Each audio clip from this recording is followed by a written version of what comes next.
Hello বন্ধুরা, কেমন আছো? আশা করি ভালো আছো। তো আমরাও সবাই ভালো আছি। আবারও তোমাদের সামনে একটা শাড়ি র্যাপিং ভিডিও নিয়ে চলে এসেছি। তো প্রচণ্ড গরম, স্নান করে চলে এসেছি। একটা ছোট্ট মেকআপ করব, মানে আমি গড়িয়াহাট থেকে না, দক্ষিণাপন থেকে কিছু জিনিস কিনে নিয়ে এসেছি। অনেকদিন আগেই কিনেছিলাম, তো ভাবছিলাম সেগুলো তোমাদেরকে দেখাবো। আজকে সেটা দেখানো হচ্ছিল না, তো ভালো আজকে যখন ভিডিওটা করছি, তো চলো আজকে তোমাদেরকে একটু আমার সাজের কিছু জিনিস কিনেছি সেগুলো একটু দেখাবো। আর আজকে যে শাড়িটা পরছি সেই শাড়িটা আমাকে একটা দিদিভাই গিফট করেছে। তারও চ্যানেল আছে, হয়তো তার নামটা আমি করছি না, তো তারও ইউটিউব চ্যানেল আছে। তো আমাকে এই শাড়িটা গিফট করেছে। যদি তুমি এই ভিডিওটা দেখো তো অবশ্যই কমেন্টে লিখো। আর তোমার এই শাড়িটা সত্যি সত্যি করে খুবই খুবই সুন্দর, আর আমার তো প্রচণ্ড ভালো লেগেছে। তো আমাকে বলেছিল এটা পুজোর সময় পরার জন্য। তো আমি ভেবেছি চলো পুজোতে তো পরবই। আমি কিন্তু পুরাতন নতুন বলে কোনো কথা না, আমাকে যে পুজোতে নতুনই পরতে হবে সেটার কোনো ব্যাপার না, একটা পরলেই হলো। আর এই শাড়িটা আমি দেখে একদম লোভ সামলাতে পারিনি, কেন আমার প্রচণ্ড ভালো লাগে। নতুন কোনো জিনিস থাকলে সেটাকে কতক্ষণে আমি পরবো। তো যেই দিদিভাই আমাকে শাড়িটা দিয়েছে তাকে মানে অনেক অনেক ভালোবাসা আর অনেক অনেক ধন্যবাদ যে এত সুন্দর একটা শাড়ি দেওয়ার জন্য। তো এই শাড়ি পরে আজকে আমি একটা সুন্দর লুক দেব, মানে এটা তুমি নর্মাল পুজোতেও যেতে পারো বা বিয়ে শাদিতেও যেতে পারো। যেহেতু আমি নর্মালভাবে সাজতে পছন্দ করি, আমি সেরকম খুব বেশি ভালো সাজতে পারি না বা পছন্দ করি না, তো যেইভাবেই আমি সাজি তো সেটাই তোমাদের সঙ্গে শেয়ার করব। তো চলো এই শাড়িটা দেখো আমি বেশ ভালো করে পরে নিচ্ছি, আর এই শাড়িটার ব্লাউজ পিসটাও খুব সুন্দর ছিল, আমি বানিয়ে নিয়েছি। তো এখন আমি শাড়িটা পরবো, পরে একটু সিঁদুর টিঁদুর পরবো, একটু মেকআপ করবো, মানে বুঝতেই তো পারছো স্নান করে এসেছি। আর মনের মধ্যে ইচ্ছে হচ্ছিলো যে কবে থেকে শাড়িটা পরবো। একা শাড়ি পরতে আগে যেমন খুব মানে অসুবিধা হতো, এখন আর সেই অসুবিধাটা কিন্তু হয় না, যেহেতু এখন নিয়মিত শাড়ি পরা হয়। তো এখন বেশ নিজে নিজে পরে নিতে পারি। যে শাড়িগুলো নিজে পরতে পারি না সেইগুলো হচ্ছে তাঁতের শাড়ি, আর একটা হচ্ছে কটন শাড়ি। তো দেখো এখানে আমার শাড়ি একদম অলরেডি পরা কমপ্লিট হয়ে গেছে, সাজের ব্যাগগুলো আমি নামিয়ে নিয়েছি।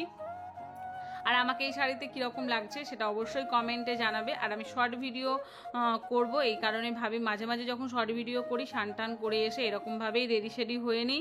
যেদিন ব্লগ ভিডিও বানাই সেদিন তো ব্লগ ভিডিও ডেলি বানাই, তারপরে স্নান করে আমি মাঝে মাঝে দুপুরের দিকে না ঘুমিয়ে কিন্তু এইভাবে আমি শর্ট ভিডিও করি।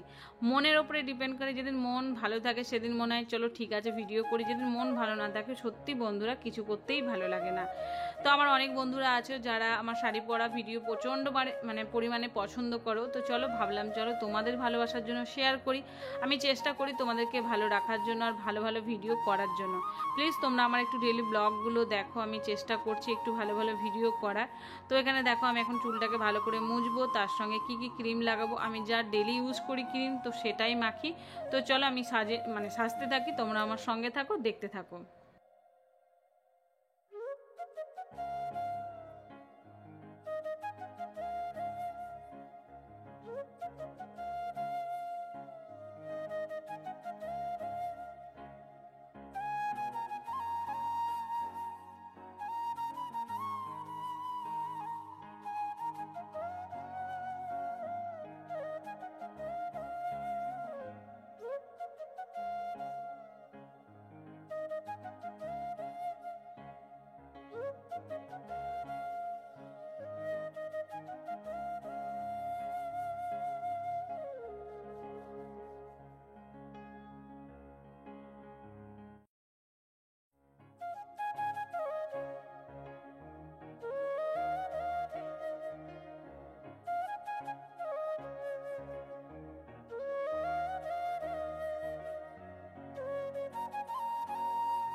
তো মোটামুটি আমার সাজা গোছা হয়ে গেছে। আমি এইভাবেই কিন্তু সাজি, তোমরা সবসময় দেখতে পাও। আমি সত্যি করে সাজতে পারি না, সাজতে তো ইচ্ছে করে কিন্তু পারি না।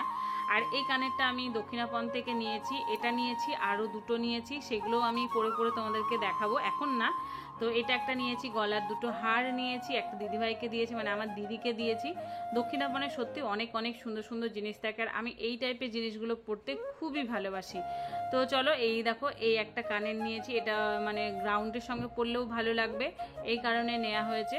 আর আমার এর কালেকশন যদি তোমরা দেখতে চাও তো কমেন্ট করে জানাতে পারো। এই কালেকশন আমার অনেক আছে, মালা, চুড়ি, কানের। তোমরা যদি আমার মানে বলো কমেন্টে, তাহলেই আমি দেখাবো, তোমরা তো কমেন্ট করো না। তো এই কারণে আমি দেখাইনি, ওই প্যানানি ব্লগ বানাই। আসলে ডেলি লাইফস্টাইল যেটা আমার সেটাই তোমাদের সঙ্গে শেয়ার করি। আমি এত সুন্দর ঘুরু ঘুরু করতে গেলাম, সেই ব্লগগুলো তোমরা একটু ভালো করে দেখো, তাহলে তো মনটা ভালো হবে বলো। তোমরা যদি আমাকে একটু ভালোবাসো তাহলেই না আমার ভিডিও করতে ইচ্ছে করবে। তোমরা যদি ভালোই না বাসো তাহলে কি করে ভিডিও করবো, তাই না? তো এই মালাটা আমি নিয়েছি, এটার দামও খুব একটা বেশি নেয়নি, 150 টাকা নিয়েছে। তো এই মালাগুলো পরতে খুবই ভালো লাগে, মানে গ্রাউন্ডের সঙ্গে বলো, চুড়িদারের সঙ্গে বলো, যার সঙ্গে পরা যায় না কেন দেখতে ভালো লাগে। তো চলো, একদম এখন আমি পুরো রেডি হয়ে যাই, ফাইনাল লুকে আসবো, তখন তোমরা আমাকে কমেন্টে জানাবে আমাকে কেমন লাগছে, ঠিক আছে?